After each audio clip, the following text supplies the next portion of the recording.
Hi everyone, অনেক দিন পর ভিডিও করছি এরকম ফেস টু ফেস। বিয়ের পর মনে হয় সেরকমভাবে করা হয়নি। তো আজ হচ্ছে শনিবার।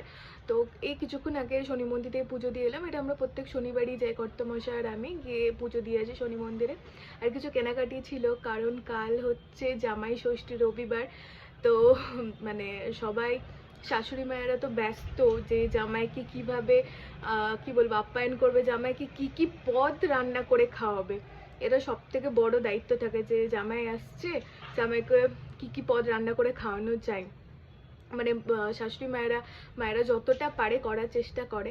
তো প্রত্যেক মানে যারা কি বলবো মানে সবে বিয়ে হয়েছে, নতুন বিবাহিত মহিলা, তাদের তো মানে অনেক এক্সাইটমেন্ট থাকে যে প্রথম জামাই ষষ্ঠী। সেটা আমারও ছিল, কিন্তু হয়ে উঠলো না। মানে এবারে প্রথম জামাই ষষ্ঠী আমি যেতে পারলাম না বাড়ি, আমরা দুজনেই পারলাম না যেতে। কিছু পরিস্থিতি আছে যে পরিস্থিতির জন্য যাওয়া হলো না।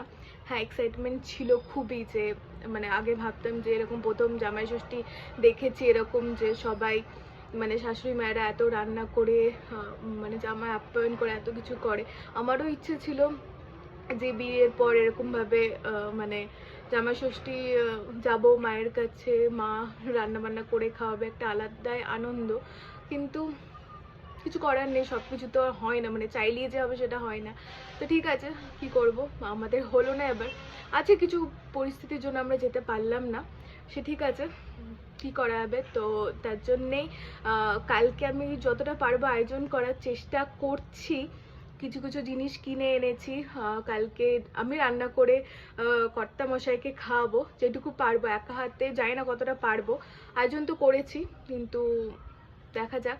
তো আজকে এই কিছু কিছু বাজার করে আনলাম, মানে মাছ, তারপর মাছটা আগে নিয়ে এসেছিলাম, মাছটা নিয়ে মানে সকালে নিয়ে এসেছিলাম। তারপর এখন গিয়ে লিচু, মিষ্টি, দই এসব বাজার টাজার করে এনেছি, সেগুলো দেখাবো। আর কি, এটাই একটা আপডেট ছিল যে হলো না এবার জামাই ষষ্ঠীতে যাওয়া। ঠিক আছে, কিছু করার নেই, নেক্সট টাইম যদি সব কিছু ঠিক থাকে